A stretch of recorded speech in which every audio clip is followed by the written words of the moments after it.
It's been a while, Nick. It has been. It I, has been. I'm not even going to do an actual formal introduction. It's been a while. It's been since like Father's Day weekend. Um, Yeah. Life has an interesting way of getting in the way of the momentum. I can say that. yeah, no, it's been a litany of things, which I won't get into too much detail right now because it's not public information. But it's been a couple of things. Yeah. But with that said, this is episode 6 of the Trash Boat Six. podcast. I I believe it's believe six. officially 6. Um, but I could be wrong. I haven't looked at the channel in a while, but I believe this is 6 in the official count, if I remember correctly. I know we have episode 0 floating in there, and I tried to make it as confusing as possible with that, but I think Hey, this is officially 6 in the actual production code, if you want to call it that. But I don't really have a hard um, I don't really have a hard itinerary for today. There's two things. There's one thing definitely that we're seeing right now, which is the return of sports while still in this yes. pandemic condition, and just seeing how it's kind of working out with how it's been addressed throughout the different sports, and seeing what the response has been. And so I find it very interesting that we've had a varied response in terms of just player safety, in terms of faith in the system itself. It's really tied to just what kind of protocol these organizations took to getting back. And that's not even factoring in the biggest player in the U.S. altogether when it comes to team sports, the NFL, which, are we getting a season or are we not getting a season? I don't think that that's really clear at the moment. Yeah. Then there hasn't been much chatter from the NFL brass. Um, we've heard, and I mean, basketball has been talking about. I mean, the NBA, they've started the the trend of leagues, canceling events or postponing events, since before even the shutdown, just even the strong awareness of what's going on with COVID-19. And they have been very forthcoming with their information. They have been very vocal. They have been very collaborative as well, with the NBA athletes and personnel that are involved. Um, and quiet as it's kept underneath, that is the WNBA. They've been arguably the same. The MLB has their chatter, and their season's going on right now, but there are even concerns with that. It's not like the NBA and the WNBA where they are all in a competitive bubble. I mean, they're like physically isolated into one area, one gym, this area for hotels. The MLB is traveling all across. Same thing with the MLS. So, I don't think any sports such as, NASCAR, and even looking at the global spectrum of, Formula One racing and international soccer, and there are probably a multitude of other sports that are continuing their operations right now. But looking at the landscape in America and the biggest player, as you mentioned, the NFL and football altogether, the question does remain: are we going to have a season or not? And it's tricky, and it's iffy too. When you think of the circumstances, behind football and what it really means to this country. It's interesting too because you see teams handling the response differently. So, for instance, the Giants and the Jets have both said that they will not operate with any fans in attendance if they do have a season at all. Conversely, the Falcons, I believe, were a team that came out and said we'll have 20% capacity, I think, or something like that. There were 20,000 fans. I can't remember what the exact thing was, but they will have Yeah, fans in I believe it attendance. was either the Packers or the Patriots that had mentioned And something about 20% capacity. and the Patriots. Well, I had heard something from the Falcons, but as far as the Patriots go, they just had their eighth player opt out. Yeah, Eighth player opt out of the Bulls. season. That's and And they've had quite a they had few. four, Hmm? and they had four in one day. One being their Pro Bowler and three-time Super Bowl winner, inside Yes, linebacker. Like that's a big loss. and I that's don't a care what huge team you play for. contribution. On Yes. a team I get it. NFL rosters are 53 men, but 8 players. That's significant. That's going to alter the course of a season. That's a win or two gone potentially. Um, Yeah. it's interesting to see the kind of faith that players are going to have in this because the fact is that we're still not in full contact practice mode yet. No, Um, I don't know. and the season is supposed to begin theoretically in 40 days or around that time. Yeah. Otherwise, so it's very interesting because September it's right around the corner now. We're in August. This is around the time where teams are in the preseason, or at the very least, we're about to Mm. get to the preseason, and we're not even in So, full contact practices yet.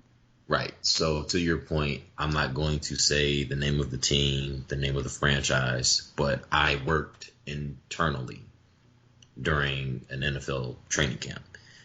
And this is the time where you're getting ready for your first, if it's, if your team is part of the Hall of Fame game, then you're getting ready for game 2, essentially.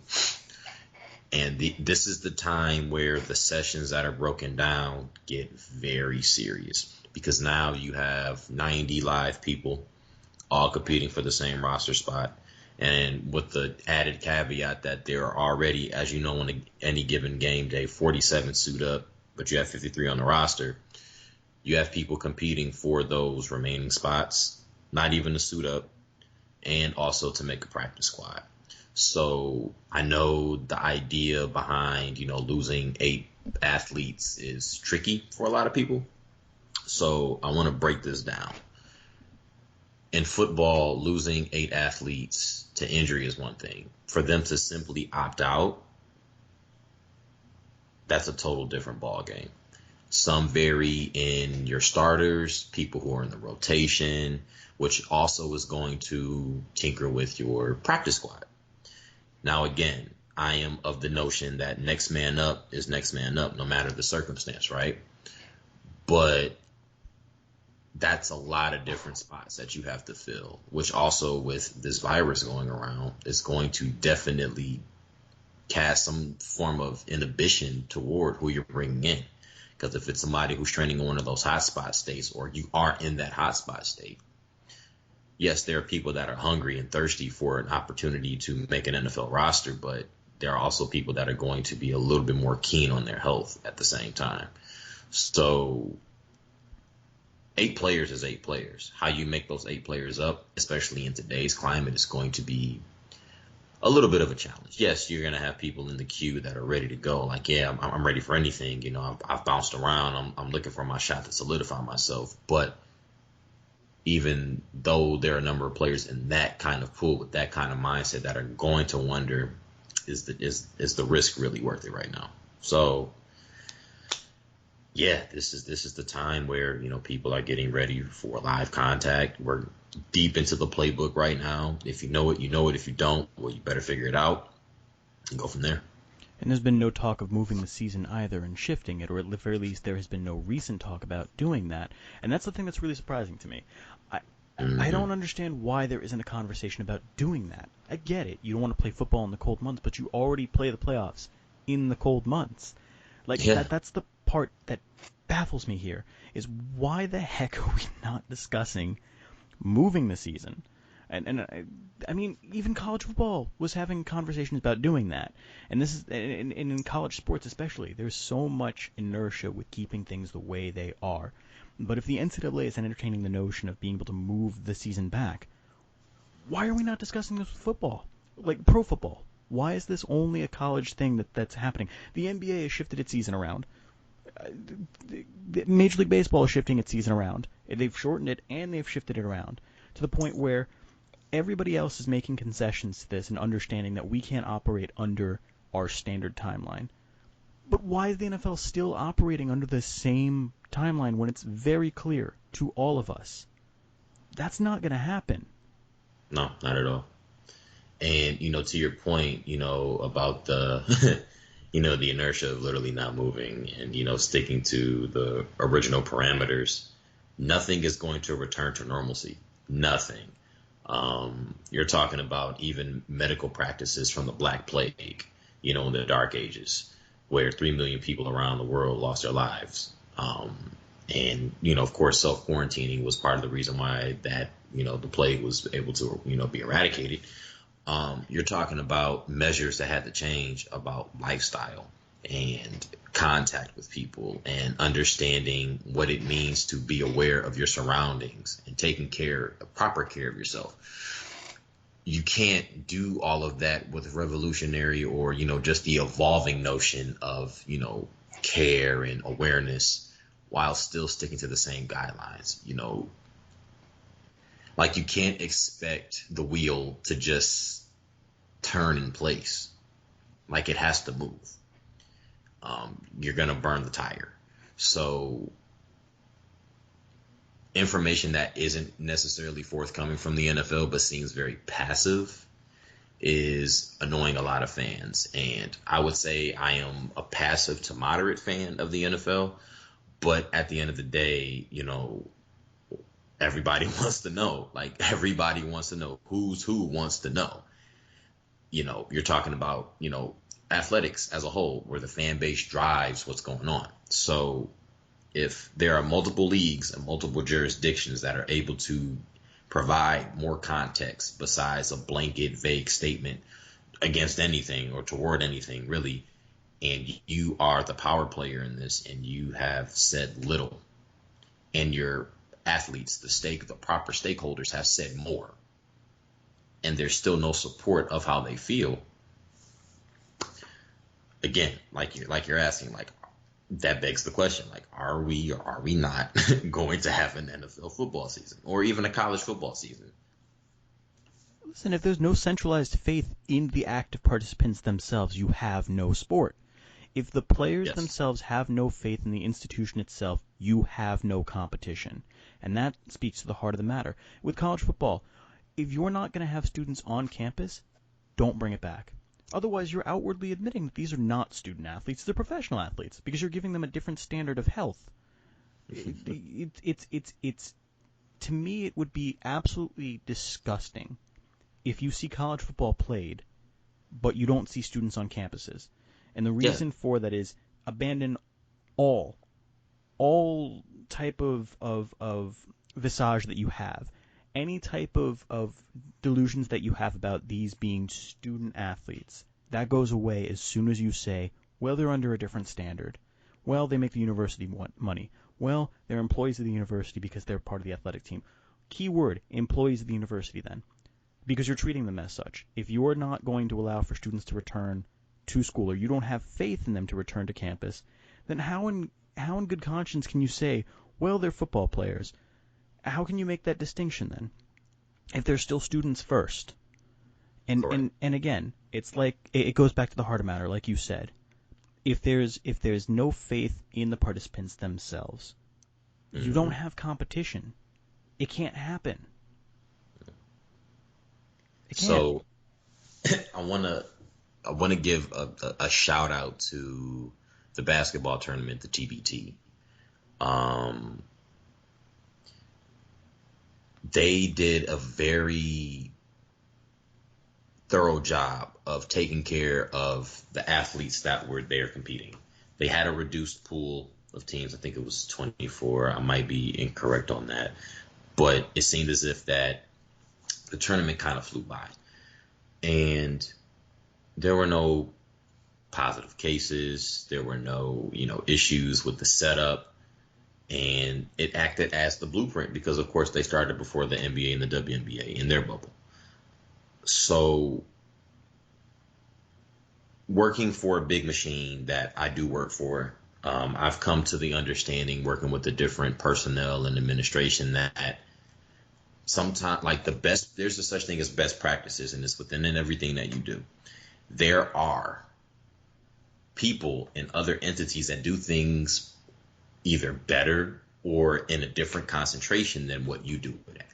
So you share your methodologies, you share your practices. There's almost like this unwritten Google Doc or cloud of, what schools and places and things are doing what, right? Have there been, I'm curious, Ethan, it's a rhetorical question, but it's also a question of concern and intent and effort.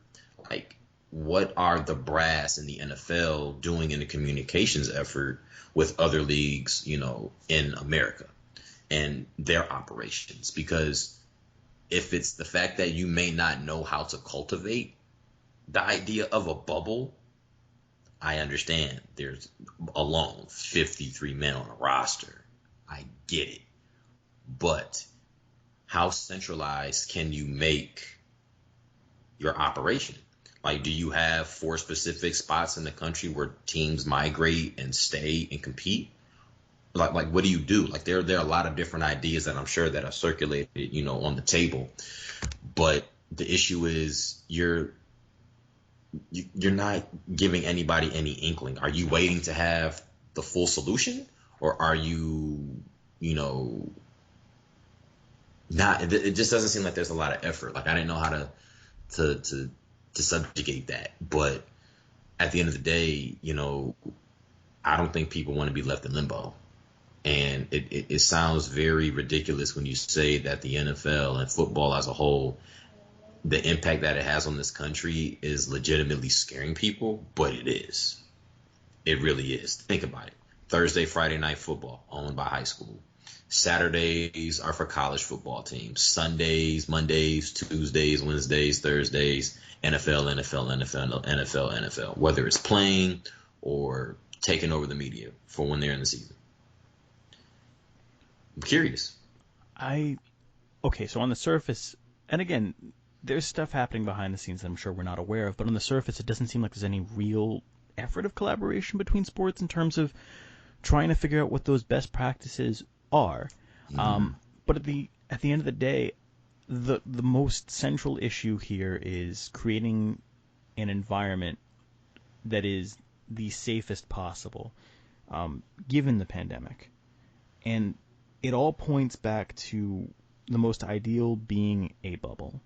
And so when you have this travel, like Major League Baseball is having, it opens up the possibility of foreign contagions, more so than it would be if you were staying in one area, which is why the NFL has a huge challenge on its hands, because there has been no discussion of keeping it inside of a centralized bubble anywhere. And so it's the same problem that college football is going to have. Even if you stay in conference, okay, you're still going to have interstate travel. What are you going to do? Are you going to keep it to just buses? You're not going to fly on planes, right? That's not happening. That's not happening right now. And even but see, even conferences and NCAA are structured differently. Like, you have the Big Ten, right? Mm-hmm. The furthest team that's west is either Wisconsin, Minnesota, or Illinois, and the furthest east team is, if you're going northeast, is Penn State or Rutgers, and pure east is Maryland. Not to cut you off, it stretches, I believe, from Minnesota. That's the furthest west team, if I remember correctly. It's Minnesota. And then the farthest east is Rutgers. But that is a huge range. That is the entire Midwest and part of the Northeast. That is a huge, huge... Think about the SEC. The SEC goes from East Texas all the way through Florida and Georgia. That is a huge... Remember, they also have Missouri.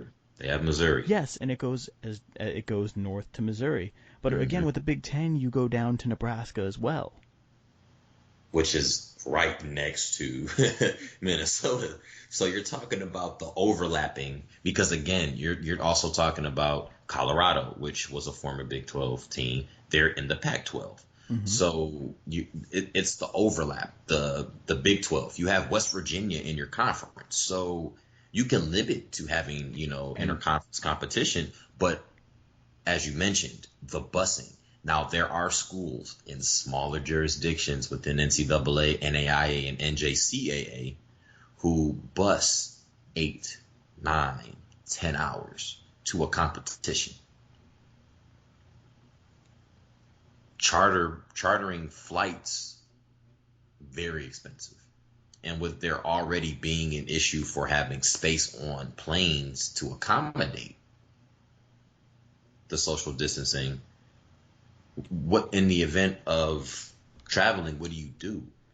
But because even the risk with charter buses, like, you have to skip a certain amount of seats too. So Okay, but with yeah. airports though, you still have the factor of going through Mhm. airports for travel, which is why the Yes. bus thing might be a slightly more eloquent solution. And even then, you still have to make sure, okay, the person driving the bus screened, the person who's coordinating the travel who's on the bus screened, all of the players screened.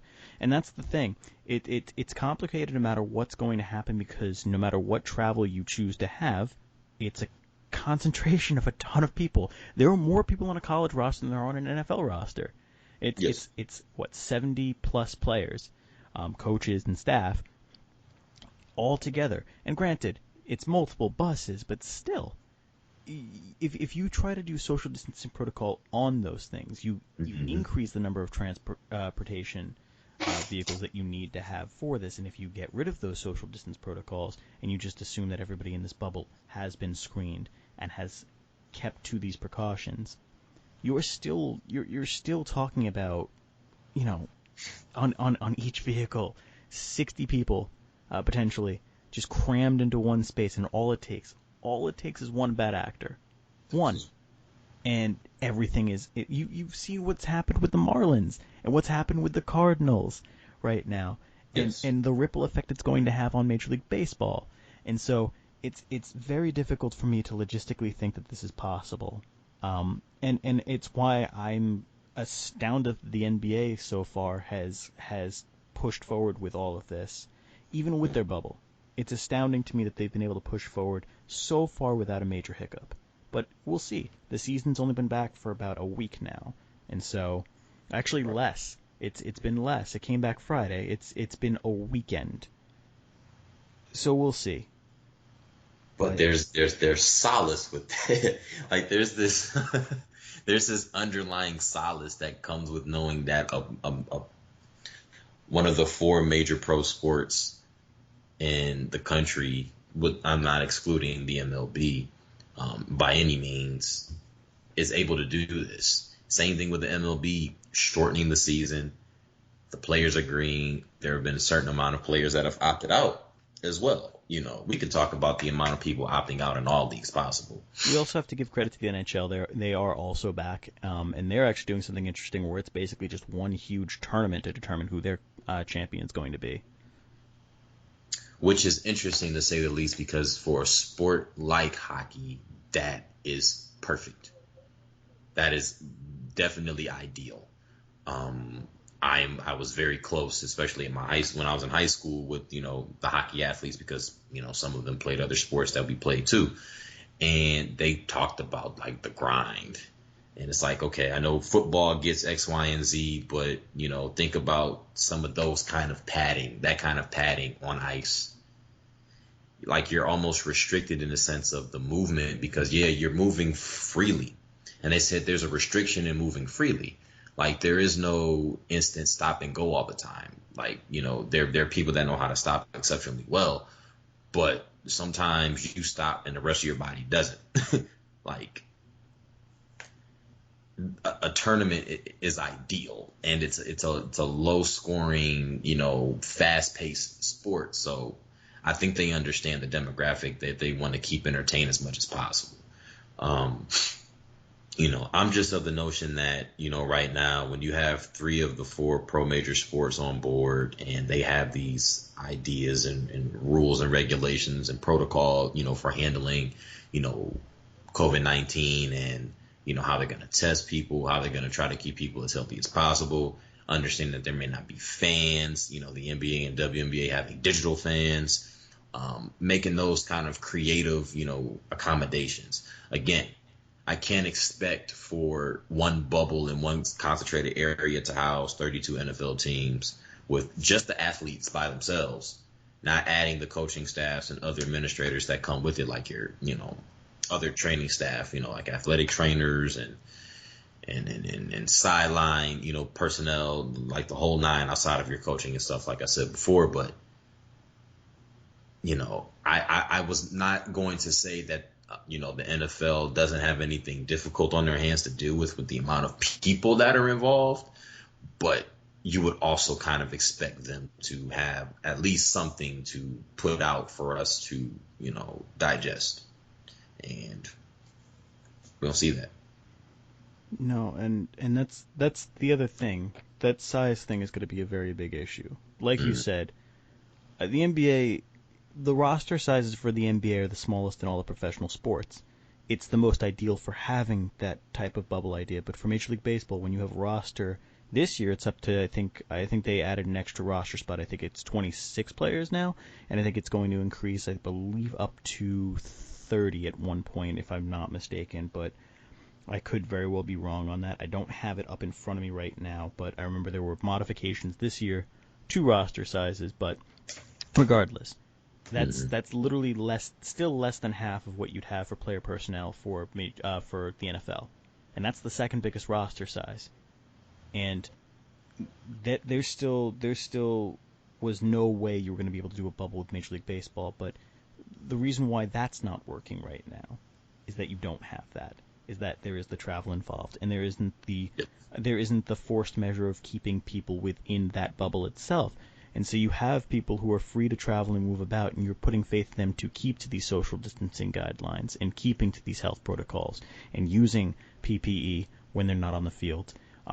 I saw a clip the other day of a coach who was wearing a mask, pulls Mm. down the mask to cough right into the air. Just that. What the hell's the point of the mask then? But that's the Like thing. that's why you have the Yeah, mask. that defeats the entire purpose of it. But it's literally broadcasted there. You see people not taking it seriously. And yes, I understand it's not realistic to think that the ball players are going to wear masks on the field while they're competing.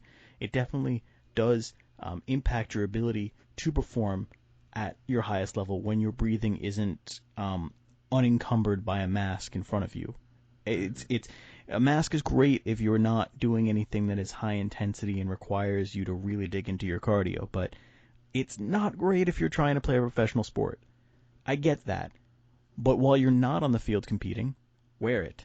When you're in the dugout, wear it. When you're in the stands as a player, like Garrett Cole the other day watching the Yankees, wear it. It just you have an example also that you're supposed to set for people at home too, because you are out there, whether you like it or not. You are responsible for setting that example, especially if we're expected to try and return to normalcy while this is going on. If we're going to have something like a baseball season, which is a privilege, not a right, Right. um, and unfortunately, you don't have full cooperation from the players on these things, whether it's something they're not actively thinking about or they are. But it's right now it is a problem, and it's placing a little bit of doubt in all of our minds whether or not the season's going to continue. Meanwhile, you have Rob Manfred, who is in our ears saying, "No, we plan to continue." But that's all fine and good. Do a better job of enforcing it, and at the same time, don't throw your entire league and its players under the bus simultaneously by saying we have to be better. Address it. You don't need to make that statement, because you making that statement is not going to restore faith in any of the ball players or coaches, and it's not going to restore faith in us as fans, because we see what's going on right now, and we see that there's a disregard for these protocol, and it's not everyone that's engaging in that disregard, but Right. it's a lot of people, and it's why you had 18 players on the Marlins test positive. It's why you have 6 players on the Cardinals testing positive, and you've had several series that have been impacted and canceled, or postponed rather, and so far, I believe the total number of postponed games is about a quarter of the number of games that have already been scheduled and played. That's an insanely high ratio. And you're talking about trying to get the season underway so that you have everything done by November. How is that happening now? Right. Because if you have a certain amount of teams postponing competition, that's going to alter and skew, the records that people need, in order to make the playoffs, for proper seeding. And it's interesting that you name just 2 teams that have a combined 24 total cases, right? Okay, 14 days of self-quarantining, however many days you need, 10 to 14. How many games are played by an individual team over the course of 10 to 14 days? Probably 10 to 14 games, correct? So you're talking about, not only is that a chunk of the season missed because of those cases, but also chances to have the best playoff seeding if you're, talented enough to get there, first and foremost. But you eliminate multiple opportunities for these teams to compete. So what do you do to those teams that played all 60 games? Like, do we have makeup games? Like, that's going to be hard to do. As like you said, you're trying to finish the season in November, as it typically is. But there's just a lot at play right now, and to know that we have franchises that are housed in some of these hotspot states, and coupling that with even people, in areas that may not be as rampant, but are ignorant to the proper protocol that needs to be taken to, protect not just yourself, but everybody else. That's the issue that I'm having. You're putting everybody else at risk by being ignorant and not doing what you need to do. Agreed. You asked for these opportunities. This is something that you want. As you mentioned, this is not a right. This is a privilege. But you're taking the privilege away by not abiding by the rules. It's almost, I kind of equate it in the immaturity sometimes of buying like a new technological device. You may not read the instructions. You're just happy that you have it. You want to turn it on. You want to download apps and other software on it. But reading just a little bit of it makes you a better and smarter user than somebody who just assumes that everything is going to be fine because they know where they've been. They know how to take care of themselves. Do you read the EULA, though? Do you read that end user license agreement whenever you get things? No, but I'm not trying to throw you under the bus, but we are all guilty of that. No, and I understand that, but a lot of things have evolved, but they haven't evolved in how they're used, right? So when you first get something, there's a little bit of a practical sense to reading the instructions. I kind of understand how my phone works, right? Mm-hmm. But if there is something that does go on, I do tend to look at the troubleshooting. I will say that at minimum, I look at the troubleshooting. I try to mitigate as many problems as possible by asking questions, which should be in a related sense to people following protocol. What do I need to do in this manner to, lower the risk as much as I possibly can? By how as much as I possibly can. Secondly, consideration for other people around you. That has nothing to do with the analogy that I made, but you are not the only person in this operation. Right. Think about the other teams that are impacted by this, the series that were postponed and the other teams that now have their schedules impacted by that. I mean, the Phillies, as far as I know, don't have any positive tests, but they were the team that was playing the Marlins or was supposed to play the Marlins, and they've had their season thrown in limbo as well. They haven't played since then either. And it's just, you've got series that the Yankees had to cancel with the Phillies, and that's impacted them. And you've had Baltimore, who was impacted by this and had a couple of their series, or one of their series that was postponed. It has a far-reaching impact beyond just the team itself, and that's the problem. When a team effectively has to postpone a series, it's two teams that have to do so because they're not going to play themselves. It's a complicated situation. They're talking about doing the 7-inning doubleheader games, which is a nice little Band-Aid you have on that, but I haven't heard that they're going to do that for every single game that's been postponed. And unless you do that, you're not going to make up that time. It's not an easy thing to reschedule games either. There's planning that's involved with that. It's something where you have to work out the days that make the most sense for that. It's working around multiple team schedules in order to find a common date and time that works for both. It's not an easy issue, and usually you only have that instance once in a blue moon in Major League Baseball during a regular season, but to have it to multiple franchises, 4 teams that you have to work with now, potentially, and that's, I think, I think it's 4. I believe it's 4, but still, instead of 2, it's 4. And on top of that, you have 2 months of a season to work with as opposed to 6. It's a lot more difficult. And then you're talking about doing an expanded playoff this year as well, so now you have to account for a playoff that's going to take more time to complete.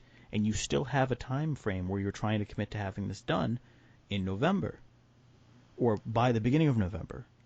It's not it's just a very uncomfortable situation. And the only saving grace is that we're finding out about the complications and hangups now, while the season is still in its relative infancy. I mean, the normal season equivalent would be 3 or 4 weeks worth of games so far.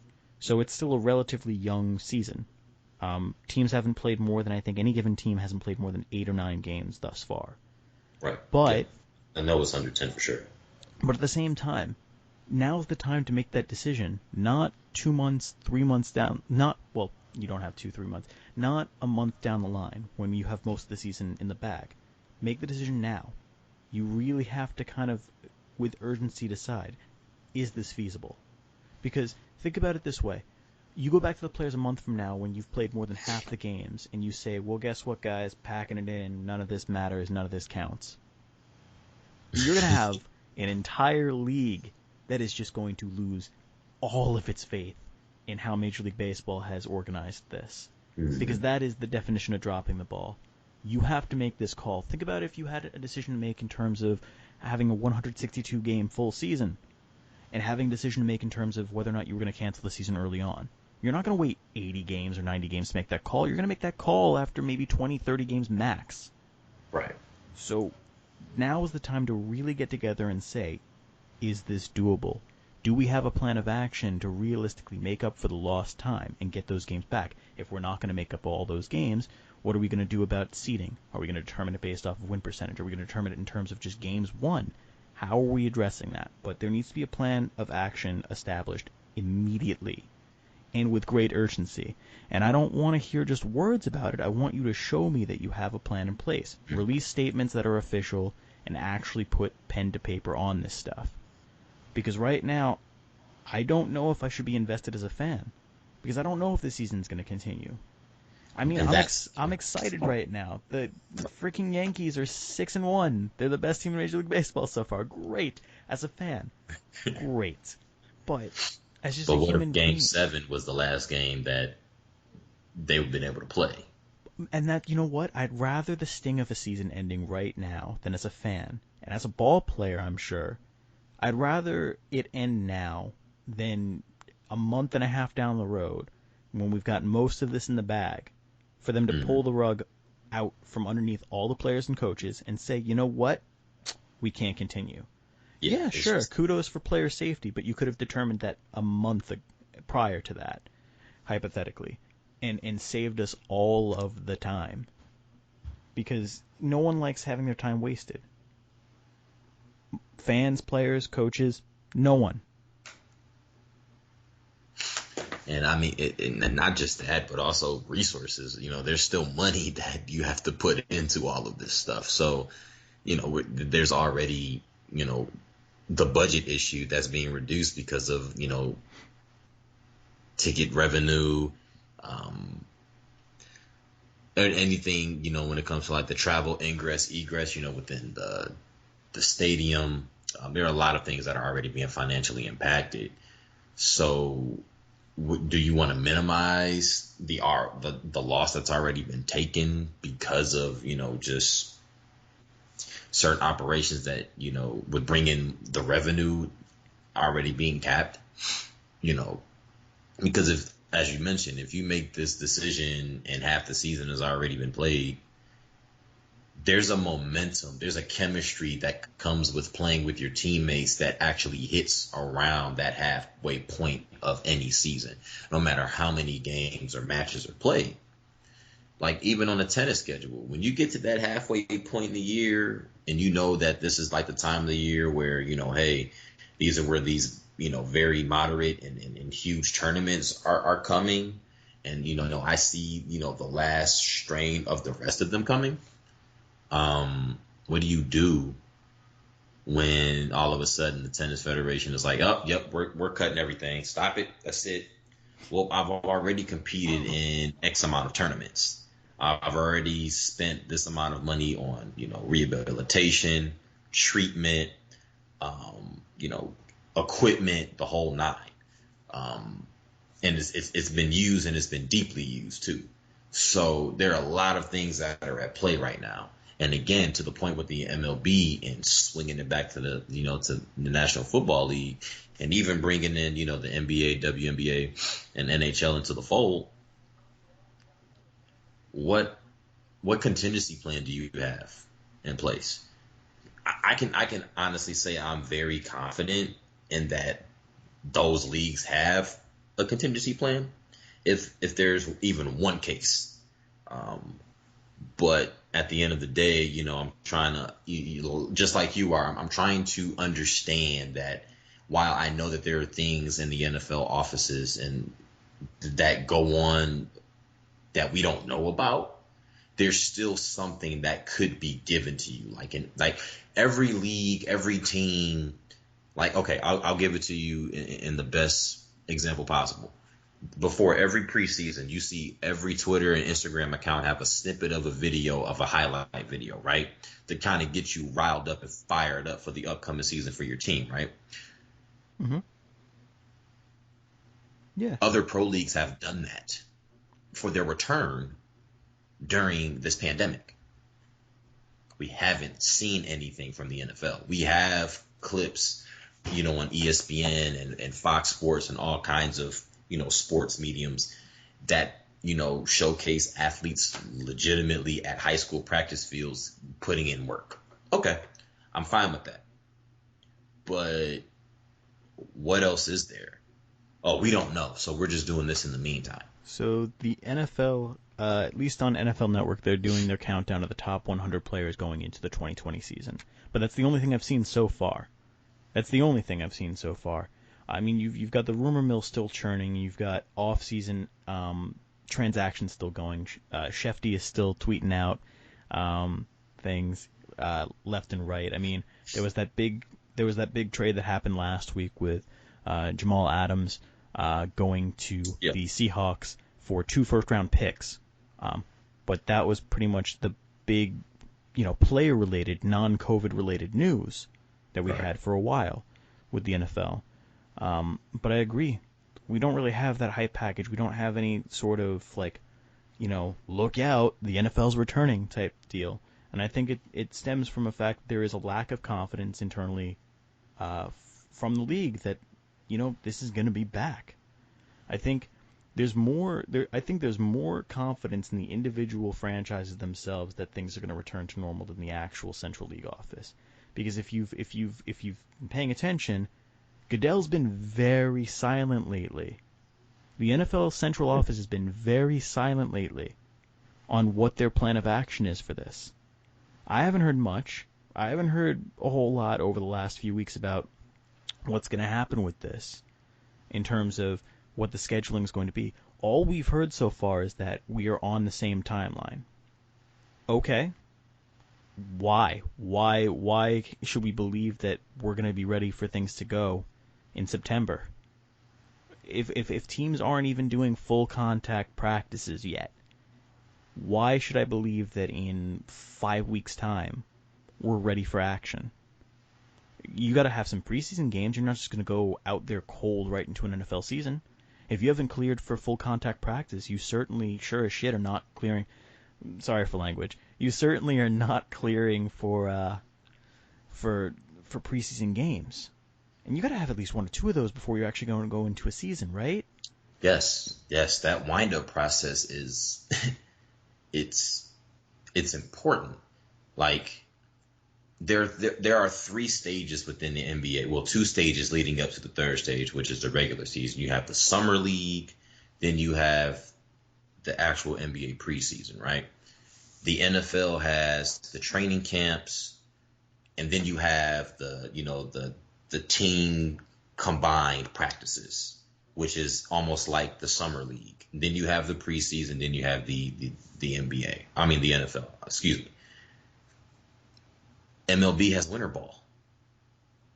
And you have athletes who have, just individual citizenship or dual citizenship in other areas, more preferably the warmer climates, to play summer ball because this is what they do. You can speak more into that than I can, but that's something that is there. It is important because there is rust. Well, you've been playing the sport for so long, yeah, but the pacing is different. Like when you're 17, 18 years old, like, and I it's funny that I had this conversation with, another group of my friends, from Ohio State. And it's like, yo, we can't do that stuff anymore. Like we're a little bit older, so we need that wind up process. We need that, you know, like we need that time to actually warm up and get things going before we instantly hop into action. When you're playing like a contact sport that is nothing but physical contact, yes, you're going to need, like, yeah, the first game is, as you see, oh, he's down, cramping. Second game down, okay, kind of cramping a little bit. Hopefully, it's not a significant injury or any injury at all. But there's a feel for where you are, as you've stated. Like you you can't just hop into week one of Right. anything. No, you're not going to expect them to go cold turkey right in. That's just nuts. That's absolutely unrealistic to think that that's going to happen that way. Um, Interestingly enough, I want to cycle back to the protocol that you had discussed each of these leagues doing, or you had pitched that point. The NBA's is remarkably simple, and I actually think there's almost a beauty to it, which is you test positive, you stay in your hotel room for 2 weeks. You do not leave for any reason. You have your meals delivered to you, Mm-hmm. but you don't leave for 2 weeks. Figure out how you're going to exercise in there, but you don't leave for 2 weeks. You are quarantined to your room with no contact from the outside world until you clear that 2 week intubation period. And I think that there's almost a beauty in the simplicity of that solution, but how effective that is. Because we haven't heard any cases of players that have tested positive again, or that have gone back and infected other players. It's been remarkable how the rate of COVID has dropped every single passing test that they've done in the NBA. The numbers have gone down every single time. And it's because I think that they're doing a very good job of effectively keeping quarantine within that bubble. I mean, there were cases of players who accidentally violated quarantine. The immediate action was, okay, that's fine. You're going to be in your room for the next 2 weeks, and then you can rejoin the team and your coaches once that period passes. But I love how simple but effective that solution has been so far. But again, the season's also only a few days old. We'll see what happens. This could all blow up in my face right now with this praise that I'm giving the NBA. We will very much see how this plays out. But just to the other point with all of this, I don't know about you, Nick, but I'm going to ask, because my perspective is this. I almost kind of wish we did a total shutdown of team sports until all of this blows over, until we have a vaccine, until this pandemic is essentially eradicated. I almost wish we did cancel it because it feels very cheap, the return of sports right now, because it's with an asterisk. It's with conditions. It's not the same experience for us as fans, and it's not the same experience for the athletes. It just feels like a cheap dime store imitation of what we otherwise would have. And I get it. We missed sports a lot, and this is going to be a little bit of a diatribe I'm going on right now. But I get it. I get the fact that people missed this and that we were so desperate and crazed for this. But the initial, joy, jubilation, whatever you want to call it, of these sports returning has faded very quickly, at least for me. I almost wish we had gone on a pause and canceled these seasons and just waited until we could have them back completely unadulterated in the fashion they were meant to be played in. And I'm fine with having just sports like golf or tennis return, because they're sports that don't require teammates and sports that are naturally social distanced, and really sports that don't require you to have fans to keep the same amount of energy there. I'm sorry, but does anyone really give a crap if there's anybody on the course with these PGA pros when they're playing? No fan is sitting at home watching a PGA Tour event thinking, oh man, I really wish there was a clap after that drive from Brooks Koepka. Nobody's thinking that. Nobody's also thinking about that fantastic ace. Yeah. That Serena Is was anyone just jumping out of their seats when Djokovic hits an ace? No. Like it because again, like to your point, and even in a basketball sense, that you can play basketball one on one. The incentive to beat your opponent is enough, correct? And I understand that in the team dynamic that you rely on the fans to help push you, but in tennis, in golf, where you're kind of just out there by yourself. I mean, yes, you have I mean, in tennis, even the coach, sits in the audience. I mean, they sit in the front row, of course, but they sit in the audience. You have your caddy out there with you, in golf, but again, even that's still low impact because it's just you two, right? My thing is with the whole idea of a potential shutting this down until 2021 or whatever, right? What do you gain or what do you lose from that happening? I understand that sport is important, but what do you gain from canceling the season? Well, you gain the personal safety of everybody that's involved, right? Because these are still men and women that are out here that have families. They have things that they like to do as well. They are not just your entertainment. They have things that they do on the side or in their lives that make them who they are. A professional sport is not just solely, what they do. They have other interests. What do you lose from that? Well, you lose a huge entertainment, sector. I mean, it's already bad enough that you can't go to the movie theater. There aren't movies, that at least that I know of that are going to be, released at any point because operations for, a lot of movies have been stopped. Some movies may have been in the incipient stages of, casting and filming. Others were right in the middle of their operations where they were starting to, hey, we have enough to put together some scenes, some clips to see how this is really going to roll out. Then you had the unfortunate, aspect in which I've seen people deal with being either at a championship event that got canceled or getting ready to close, the set down because we filmed the final set. Now we're going to go into the cutting and editing and rearranging scenes, what fit, what won't, the whole nine. Okay, so you lose that. Knowing all of that, and let's say that is all of that, my question for you, Ethan, is when do we hold the human component of things over everybody else's personal satisfaction? When we have a fundamental shift as a society, you can see it in the way the infection numbers and the case numbers have been in the U.S. compared to other first world countries. It's that is what ultimately speaks to the case count in this country being as extraordinarily high as it is, and the case rate being as high as it is still in the U.S. The rate Yeah. of new cases compared to other countries like Spain, Italy, Japan, all of these other countries where it was hit hard at one point, and I mean I'll include South Korea in there too as a shining example of a place that has handled this a lot more elegantly than we have. It's just those are you're talking about a lot of other countries where the philosophy is the greater good trumps the self-interest. And Mm-hmm. unfortunately, that's not really a prevailing thought process in this country for the majority of people.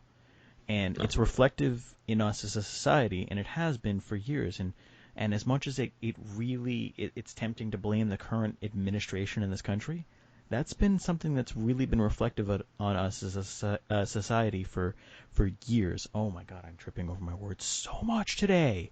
That's Um, okay. but first show back, so I will say that it's basically like the first show overall. Just you know, resuming jitters. But back to the point I'm making is it's a philosophical it's a philosophical thing with us. It's how we've operated as a country for decades now. We've been a very selfish country for a while, and so it's really manifesting itself in how this virus has played out. Right. Um, but you say when do we get to that point? I don't know. I don't know, and that's the scary thing is that while we still have the same mindset as a whole, domestically, I don't see this going away anytime soon. I see the overarching effects of this lingering for a while. And so when people ask me, when do you think we'll get a return to normalcy? I tell them I don't know. I'm not going to tell them the end of this year. I'm not going to tell them next year. I don't know. And frankly, neither do you, and neither does anyone really in charge. Because until we shift the way we evaluate the person versus society, this isn't going to change. There are so many people out there that are just battling on the simplest stuff like wearing a mask in public or Yes. practicing social distancing guidelines or just even human rights issues like harken back to a previous podcast that we did about Black Lives Matter. I don't understand why that's politicized and why that's even an issue. And yeah, there's certain concessions that we have to make as a society, but the point being is that we don't move forward until we all do, and we can't all move forward until we adapt a less self-gratification focused mindset. And unfortunately, you've got a lot of people out there that want to resume their summers, that want to basically act like, we're not in the middle of a pandemic. And I'll admit, I've been guilty of sometimes thinking a little selfishly. Like, I went to the beach last weekend, We all and have. I, We all I, have, I man. did that with social distancing in mind. But the fact is, it's not a perfect thing. I took a COVID test the next day, by the way, because I need to set a good example right now. I did something bad, but I want to show you guys the responsible thing to do afterwards, because I live in an at-risk household. I have someone in my family, without disclosing full medical information, that is a high-risk individual. I took a COVID test. Thankfully, I got it back a few days later while quarantining myself in my own home. Got it back a few days later and it was negative. But the point being is that even that lapse in judgment, something like that, but on a grander scale with, say, 300 million people, like we have here, it's those lapses in judgment or those momentary like instances of selfishness of trying to maintain life and continue on like we're not in the middle of a pandemic Hmm. that has caused this to linger, and it will continue Yes. to until we have that prevailing shift in thought. Yes. And to your point, I believe everybody, whether you've been following protocol or not, have acted a little bit selfishly. I will never, ever say that I didn't have my moments where I said, you know what, F this, right? But I just, want to make it clear, that when you see a lot of the countries across, this across the globe, and I shouldn't be laughing at this, but reading some of the comments in those articles about the handling and the treatment of this disease by, the American administrators, as they like to put them, is laughable. It's comical. It's indicative of how they treat things of a serious manner and matter. That they can't even come to a proper understanding that just wearing a mask and quarantining and social distancing for an X amount of time can really do more good than harm, and to put you in a better position to resume, to regularly scheduled activity. Um, we both attended an institution that has a very considerable amount of international students and student athletes, that come with mainly for a lot of reasons their own interests. They love the brand of where we went to school. That's something that those families, that are up and coming in that process, whether you're going for, academics or the combination of academics and athletics, that's going to change now because of how selfish we are. You have people out here saying that masks are the reasons why people are dying, when you have surgeons who wear these masks for hours during very critical and even, routine surgeries. Right. It's not killing anybody. It's the notion that I am breathing over exposed body, and the bacteria that can be generated from the droplets can really have a very severe effect on whatever's exposed. So is it the mask that's killing people, or is it the mask that is humiliating people because they feel embarrassed that they have to wear it. Because quite frankly speaking, almost everybody's wearing a mask when they should be. But you see more people wearing a mask than not. I don't understand why we just can't, as a society, just not politicize everything. And it's how we got sports back. There was some political effect to that. There's no political effect to the science that's being disseminated. There's no political effect to why we can and cannot have sports. Just following protocol. That's all it is. That's all they're asking. That's all we're asking for. Right, which is why I think we need to take away sports. Because I don't trust people to follow protocol. I don't trust people to be unselfish. And I think if there's an actual collateral effect to it, meaning that the suspension of team sports, that might push us in that direction as a whole, as a collective. We are a nation of people that we do not act proactively. We act reactively. We act retroactively.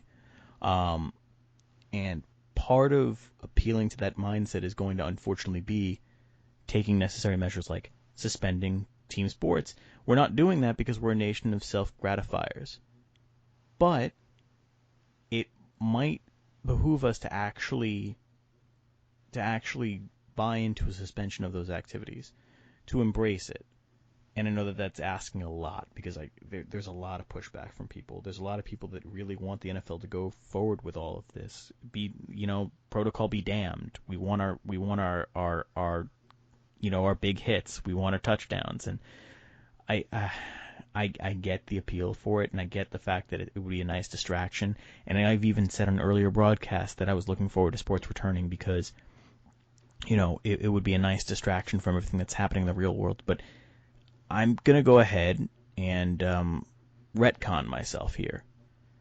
The fact of the matter is that was a mindset that I had that was a little bit selfish. The fact of the matter is that the more I think about it, the more I realize you won't have that escape from reality if the escape from reality itself, or the supposed escape from reality, is being impacted by real-world events. Because it's not a distraction anymore. Because we're seeing the implications of it play out in front of you and affect the very thing that you're trying to distract yourself, from. It's unfortunate because it just felt so simple, like, oh, sports are back. Life is returned. But it's not as simple as that. It's not black and white. And unfortunately, we all have to kind of come together and realize there won't be any normalcy that returns until we've taken the steps to get there and not put a Band-Aid on things by saying, look, we got our sports back. Life is returning to normal. That's not how it happens. We're going to have to make big decisions and shift collectively as a society and say, we got to do things differently from now on. They're talking about how high fives shouldn't exist anymore in the future. If that's something that you believe is going to prevent the spread of germs and prevent something like this from happening, great. I personally don't know if that's the change I would be making moving forward necessarily. I don't know if that's the actual answer.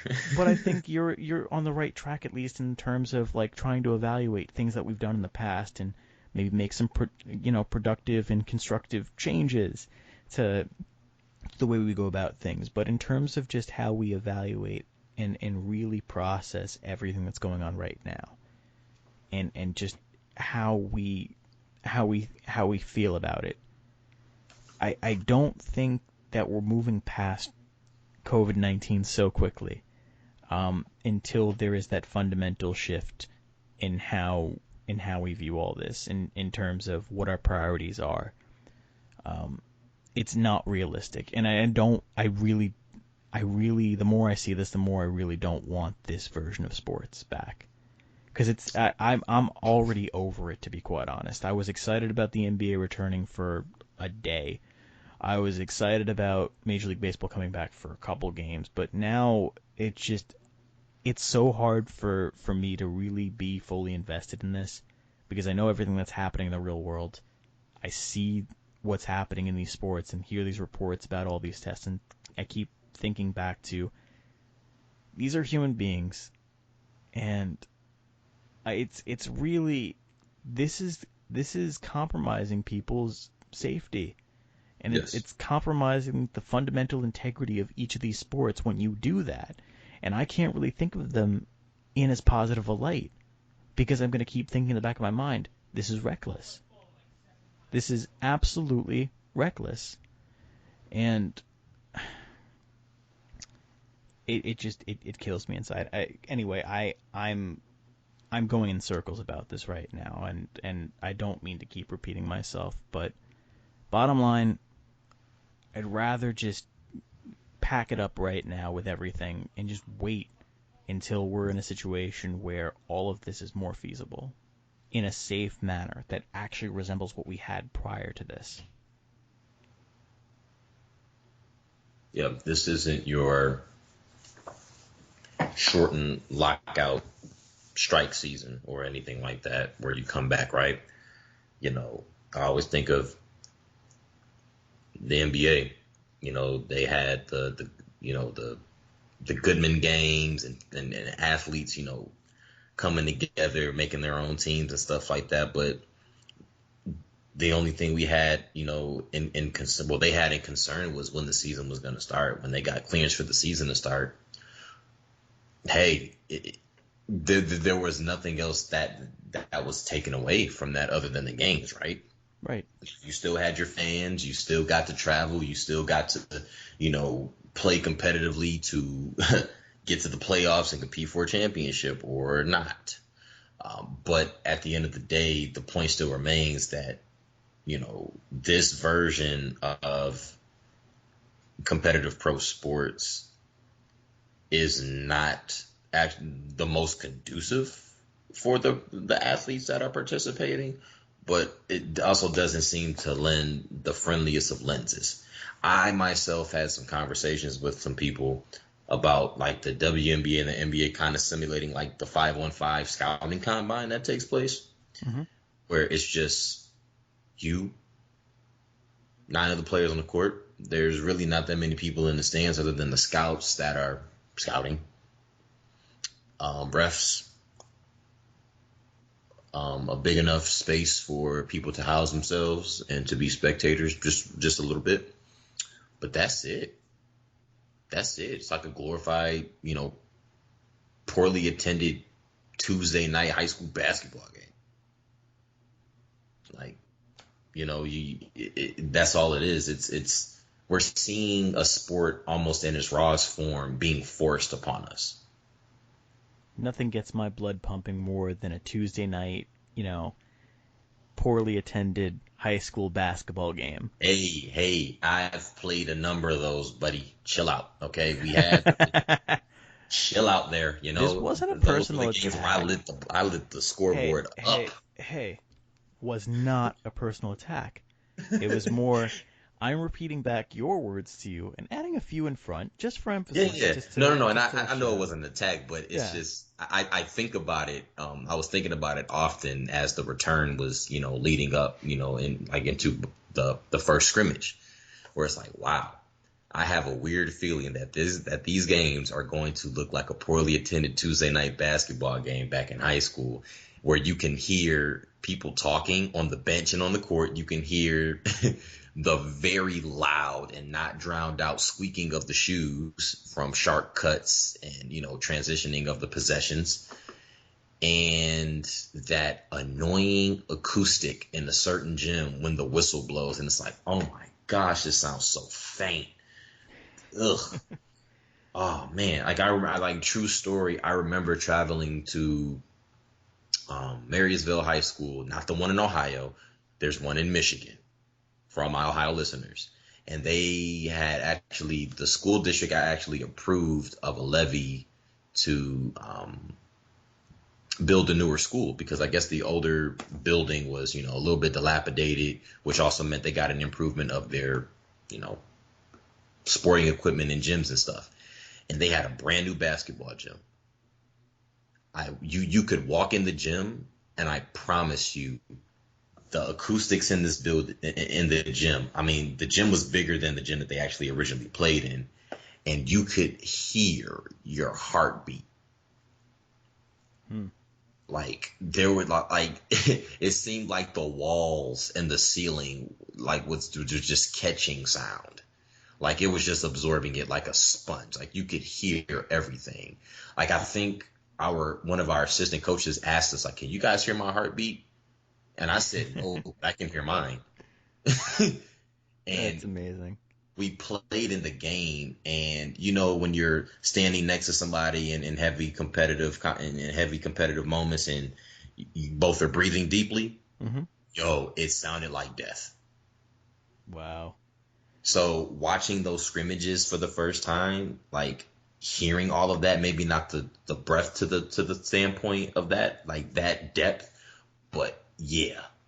Yeah, and it was a Tuesday night at that gym too. I remember that very vividly. It was a Tuesday night, and there were like 10 of our fans that traveled, and probably 15 to 25 of theirs because everybody stayed home to do homework. So yeah, that's what it looked like. That's exactly what it looked like. Well, part of me actually really wishes Major League Baseball would mic the players, personally, while because they were doing that they were experimenting with that during spring training the last few years, and I thought it added an extra element of entertainment to the games themselves. But I know realistically you can't expect that there's going to be chatter and too much entertaining stuff that's just happening with regular games, because these are no longer exhibition. They matter, and so players are not really focused on providing entertainment value with their words. It's so I get why they're not doing it. It'd be kind of Mhm. a cool experiment to have in the interim to change things up and experiment a little bit, but I also don't want to get too cute with it and still keep baseball baseball. I'm very anti pace of play measures in terms of what's been introduced in baseball over the last couple seasons. But that's a conversation for another time. But I know that we are now on the other side of an hour right now. I wanted to get into one other thing before we wrap up, and it's pretty much the crux of why this took so long to get to another episode. But I just want to take a few moments to really address mental health, because that's something that I really feel is still very demonized in this country, and I'm someone that hasn't exactly had the greatest luck when it comes to that sort of thing over the last few years, and it's been up and down. But I recently I've been battling a couple of personal demons. Nothing along the lines of anything, shocking and, awful or anything like that. Nothing deplorable in nature, but, certain things that I think all of us kind of deal with from time to time, but it's just it's been emotionally kind of a rough patch. And so, and there's a multitude of things that have led to it. There's stress from work, there's personal stress from home, and without divulging too many details, it's come to a head over the last, month and a half, and it's prevented me from really kind of being able to, you know, push myself to do the things that are normally outlets in my life, like this podcast, and even things like just communicating with friends outside of the household or going out and doing things that I would normally do, obviously with social distancing protocol in play. But it's just been it's preventing me from it has prevented me from living my life as I otherwise normally would, or at least could within the current pandemic situation. And I guess I want to state this. If you yourself are going through something emotionally, or you know anyone that is, know that it's okay. It's okay to feel bad. It's okay to be down. It's okay to feel the things that you do. And you shouldn't feel like you're going to be attacked for it or demonized, and know that you have a support system, and be comfortable with yourself. And know that people who do care about you will listen. And know that you have people out there that really do care about you. And also don't be afraid to talk. Part of my issue was telling myself, okay, well I don't want to burden other people with this. I don't want to talk to them because everybody's got their own stuff going on. But the fact is that, you know what? Everybody does have their own stuff going on. But because we're all in this together, we understand. We get it. And mental health is every bit as valid as physical health. More and more employers are recognizing that now these days. If you have a problem with that at work, you can take a sick day because of a mental health issue. And yes, there's still a stigma around this country, unfortunately, where mental health is taken as being seen as being, oh, they're unstable or they're crazy. Yeah. But that's a battle that we're currently going through and trying to shift people's mindset on that. Because it's nothing to take lightly. We are in a country that has some of the highest depression rates in the world. And that's despite the fact that, honestly, we're one of the more advanced countries in terms of quality of life. Or at least we're towards the top. We might not be the freest country, but we've got more access to modern resources and delights than most other nations. And yet, we do have one of the highest depression rates. And it's because this country, more so than any other, really demonizes people that are going through things emotionally. And I just, circling back to my original point, if you or anyone you know feels depressed or feels down or is going through a rough patch emotionally, you're not alone in this, and understand that your problems are absolutely 100% valid, and that you can talk to somebody, reach out, get help, and there's nothing wrong with that. It doesn't reflect on you as an individual. It doesn't mean that you're defective. It doesn't mean that there's anything wrong with your mind. And it doesn't mean that you're a terrible person. It just means that, like so many other people, you're in a situation where maybe you need a little bit of help. You shouldn't be expected to just pull yourself out of a funk by yourself. It's not, sure, some people might be able to pull themselves up, but most of us need our support system, and it's okay. And you're going to find that if you take these measures to help yourself by reaching out to your support system, by telling yourself it's okay to feel the way I feel, that's how you're going to move forward from it. Because you're sitting there and beating yourself up over it, or sitting there and telling yourself, no, I'm fine, or, you know what, I don't want to put any of my stuff on other people, and, you know, they've got better stuff going on, and I'm sure that they don't want to hear about this.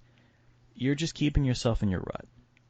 And it's not going to improve unless you do something about it in that sense. It's not just going to go away. Ignoring it is not the solution. And I'm guilty of falling into those pitfalls from time to time. It's why I've essentially put a lot of my life on hold for the last 6 weeks. But if there's one thing I can really impart, it's that invest in your mental health. Invest in yourself in that department, because it is every bit as much important as the physical aspect. And the only way to really get through life, because it is challenging, is to give yourself the best chance moving forward. And part of that is realistically investing in your mental health. And so, before this gets too preachy, I'm gonna end it there. But yeah, but really, just don't be afraid to speak if you need to speak. Nick, so any closing thoughts on what we talked about earlier? No, I think right now we both come to an understanding and an agreement, which was fairly certain, especially in this realm, you know, that we both come from, in a shared sense of rationale that protocol needs to be followed. we still both agree that there may have been a rush to judgment to having sports. I think society and politicizing everything has limited the spectrum of common sense and rationale when it comes to decision making. And that no matter how human you may think you are, if you occupy a certain kind of prestige or esteem, you are not deemed as such.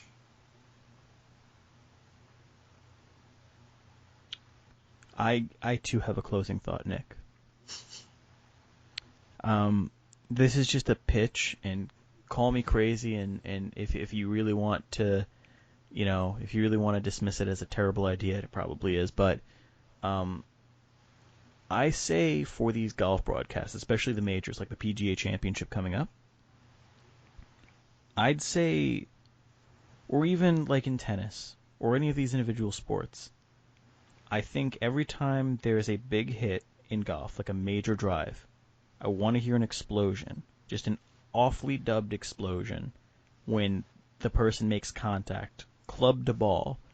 And on top of that, if somebody sinks like a big putt, or if somebody has like an ace or a winner in tennis, I want to hear air horns, obnoxious air horns.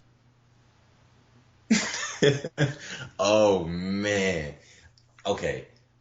If I could tell you how many golf dreams that I've had on one hand, that has actually been something that was ployed, I would so go for that. Oh I man. want that, and also in tennis, if we're gonna have empty stadiums and coaches still there in the stands, I want every coach to be replaced by somebody with a very thick, stereotypical Boston accent. Come on, Gary, you're playing like shite. You gotta hit the ball Hit harder. the short. You gotta hit it harder. Like, Hit it wait, harder. Down the line. That's a garbage shot. that's an ace. And I apologize to anybody who actually is from Boston and speaks like that. Um, I would really hope that nobody actually speaks exactly the way we just spoke just now, but I'm Look, sure that look, accent unfortunately still exists. we're Um, gonna close it with this. What has been seen and heard cannot be unforeseen or unheard. It is stuck in your heads from here on out. and for those that don't have thick Bostonian accents or don't live in that area of Massachusetts, I want you, if you've made it this far in this broadcast and have actually listened to all 1 hour and 22 minutes of this, Uh, right before you go to sleep tonight, imagine your significant other, but imagine them with the thickest Bostonian accent. Or imagine your mother. Or imagine your siblings. Just anyone that you're really close with. The last person you had a conversation with would be the best example. Imagine them replace their accent with the thickest Bostonian accent, and then make sure that is the last thought you have before you go to sleep. Because if you're lucky, that's going to penetrate your dream, and you're going to either wake up in tears of joy, laughter, or tears of fear. And on that note, it's been a wonderful sixth, seventh, whatever you want to call it episode. I'm Ethan Finkelstein at I am Finkelstein on Twitter. And I'm Nick Graves at Nick's Tape 15. Nick's without the N in the front. Please, With K. Wow, I butchered that so bad. you want another It's attempt? Nick's, We not got time. Kicks. Wow, it's Nick's Tape without the K. Wow, maybe I do need to go back to school. No. You're good. You're good. You're good. This is the first one we've done in 6 weeks. You're good. I'm Um, hurt. yeah. Please follow us on Twitter. Subscribe to us Please. on YouTube. We really need every bit of support we can get, and please, please, please make sure to hit that like button because I And don't wear see a enough mask. engagement. Yes, and wear a mask, please. It's a really simple ask. Thank you. Yep. And on that note, we'll see you guys in 2 weeks. Take care.